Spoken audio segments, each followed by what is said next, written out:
Hey, thanks for watching. My name is Justin Lang, aka Justincredible. I am an arts ambassador and creative arts teacher here at ACA, Atlantic Center for the Arts.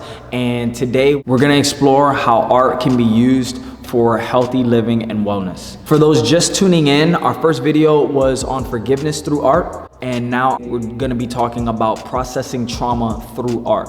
Now, before we get into today's subject, some of the past themes may still clash and still may overlap because we're talking about the psyche, we're talking about relationships, we're talking about arts, creativity, healing, a lot of the same concepts. One huge disclaimer is I'm not an expert in life. I do not have all of the answers for every single one of these topics. I know enough to know that I don't know everything. This is all of the wisdom that I've gathered along the way in my journey, and I'm sharing it with you. Hopefully you all will do the same in the comments section. So if there's any links, any YouTube videos, any articles that you feel like are on the same topic, if they're appropriate and if they blend in with art and creativity, please put them in there. Again, we want to build an online community. We want to keep the dialogue going here at ACA. So with that being said, let's get into the topic.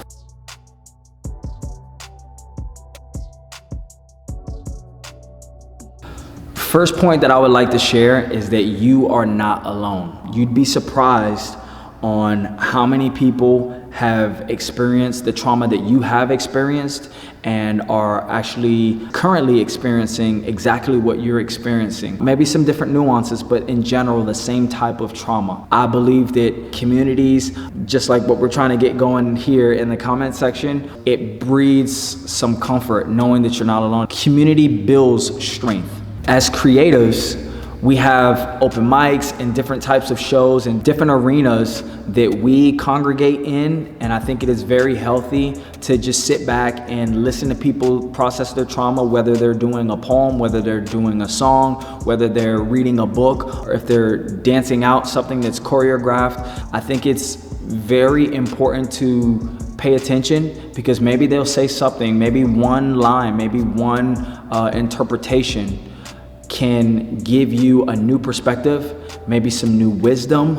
Maybe it will share a truth with you about your trauma that will help you process it in a more healthy way. Myself, I like to listen to a lot of different poets. Spoken word poetry is really, really great for me as far as like healing and getting new perspectives. So the Strivers Row, Dean's List album, that is untouchable to me. It's priceless. Again, it's very comforting. It's very empowering to have a community, and you just never know. Sometimes you'll be very surprised at the people who have survived or are surviving the things that you have experienced or the things that you are currently experiencing.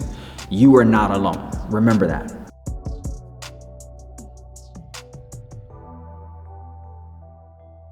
The second suggestion that I may add is to accept the pain, admit the pain without beating yourself up. I know for a lot of us, sometimes it's been so long, sometimes some of us have never even admitted what actually happened to us.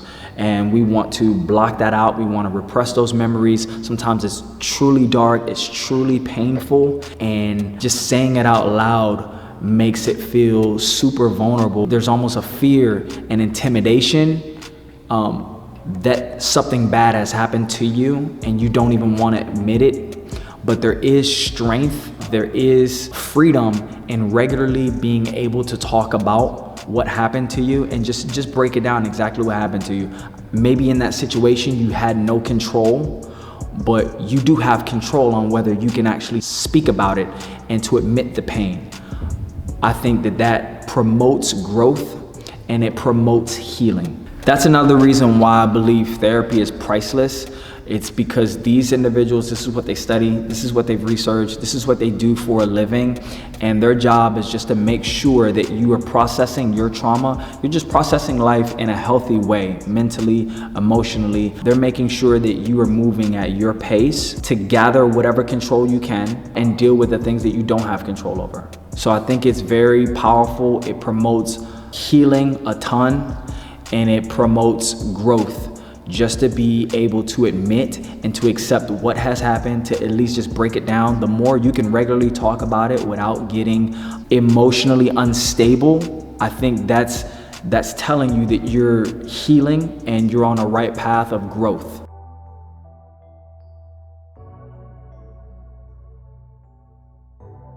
Another suggestion would be to, and this is going to sound very familiar from our forgiveness video, get it out.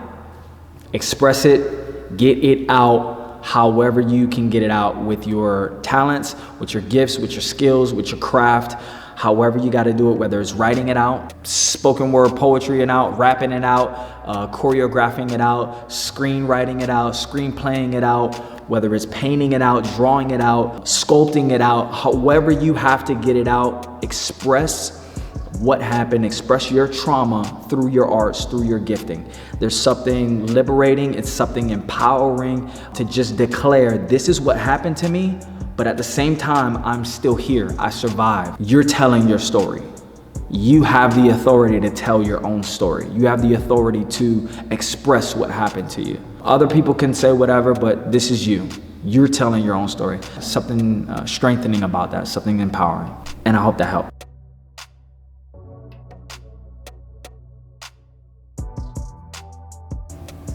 Next point, how do I grow from this? Looking back, hindsight is 2020. While you're processing your trauma, looking back, you can say, hey, what part did I play in this situation? If there is a part that you did play. You could have been an enabler to something. You could have just been ignorant to something. You could have not been aware of something. You could be naive to something. And now you're educated, now you're informed, now you're more aware. And so now you have this moving forward. And again, I'm not victim shaming at all. I'm just saying that there are always lessons that can be learned or things that you can make adjustments in, especially when it comes to things that you can control. So what part did I play in this? If you were an active role, if you speak to a counselor, something happened and you speaking to a friend and they give you some advice, oh wow, I could do this, I can make this adjustment moving forward, and it will reduce the likeliness of this trauma to happen to me again. Maybe you can reduce that impact. You can also think, what adjustments can I make moving forward in life? Because you're still here. Whatever happened to you, that happened to you. Now in the present and the future, you have an opportunity to make adjustments moving forward. So my biggest suggestion is to not wallow in self-pity.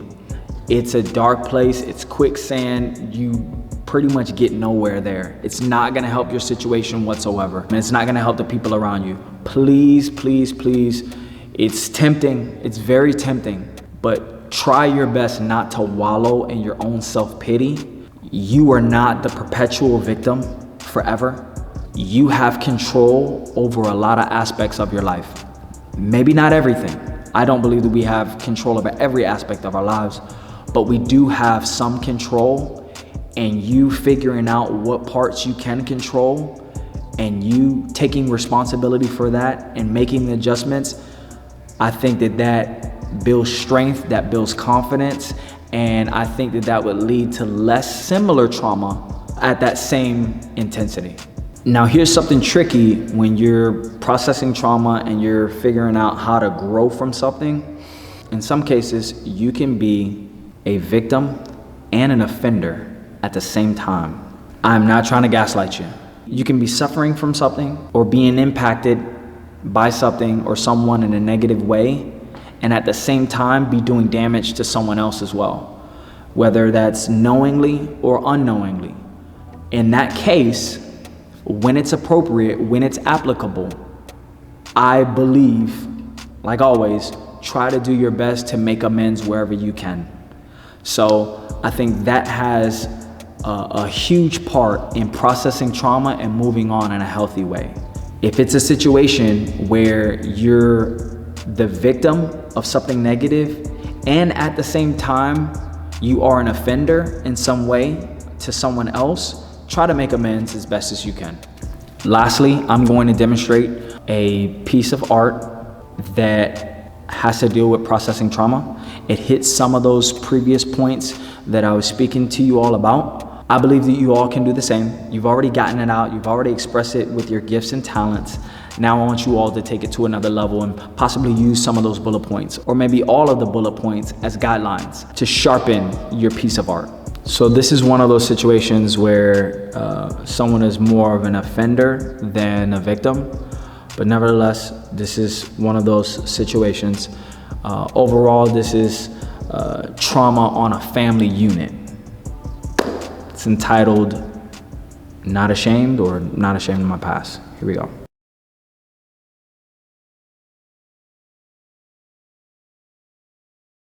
If you were looking from the outside, it would appear from the surface that this home wasn't flooded with tears and curses. But I make it clear through bars, hooks, and verses what went on here. These scars look disturbing. Observe him a little bit before 9th grade. A little handsome kid, had an eye fade. He was insecure, couldn't defend his cause, so every insult cut him like a knife blade. Was raised right, took some shortcuts, following friends. Disappointed, but yet still bottled it in. Mom and pops working overtime, didn't see the personality, the sort of form, and over time, him and his girl broke up. He was doped up out of his mind. Sure enough, enemies showed up. I remember those days so notorious. Thank God he got out of there so victorious. Every flick of my tongue was similar to the click of a gun. You wouldn't believe half the things I would say in my house. Running around with a live grenade in my mouth, throwing up, blowing up. But every Sunday, put on an act, a young hypocrite growing up, good at faking them out. I would live one way one day, another way another day. Start an argument, leave, come back, run away. I would run a race, but stop at Greg's. 2 shots to the head. Rolling up the smoke, a blunt, spent the whole summer blazed. Man, I was in my dumbest stage. I was having fun with rage. Pops was reading one thing, Mama's on another page. Come to think about it, this story could have been on a cover page. Yeah, I could have been a Marvin Gaye, but thanks to God's grace, your boy Jay Lang is spitting bars today. Somebody cleanse my sins and bore my sorrows. Back then, I was broken hearted, numb and hollow. I thought my life was lovely, though it was ugly. But somebody loved me before I loved me. Now, could you hear the acceptance? Could you see the admission of pain and the admission of guilt? Were there times that you could see that I was the main emotional and verbal offender, but at some points, you can hear that I was suffering from addiction and low self-esteem? Were the lyrics raw and expressive? Did you hear the nitty-gritty details of the trauma? Did you see or did you hear times that I could look back and see that I can make an adjustment in a certain area moving forward in life? If that's the case, you can do it too. I believe you can. I believe that it will help you. I do believe that it will promote growth and healing. So go ahead, do it. I'm not playing. Do it. So as we wrap up, processing trauma through art, basically we touched on just the fact that you're not alone. There is community. Second thing is you need to accept and admit the pain, accept what actually happened, break that down. Be able to talk about it regularly. Third thing is making sure that you just get it out and you express what happened in whatever way that you want to. There's no right or wrong way to express yourself with art. Use your craft, use your gifting. Fourth was, how do we grow from this? Looking back, are there adjustments that we can make moving forward? With that being said, again, I want to make this big disclaimer that I am not an expert in life. I do not have the answers to everything that has to deal with trauma or the topics that we just discussed in our whole web series. I know enough to know that I don't know everything, and the little that I do know and the wisdom that I have gathered along this journey of mine in life so far, I want to share that with you. Hopefully it helps. And again, I want you all to continue to do this in the comment section. Any links, any articles, any YouTube videos that you feel are appropriate that are on the topics that we have been discussing in this web series. And if it promotes healthy living, if it promotes wellness and creativity to spark conversation, put it down there in the comment section. Please do not be shy. Also, make sure that you like, share, and subscribe. I'm not playing. I love you. Again, my name is Justin Lang, aka Justincredible. I am an arts ambassador and creative arts teacher here at ACA, Atlantic Center for the Arts, and this is Creativity and Wellness with Justincredible.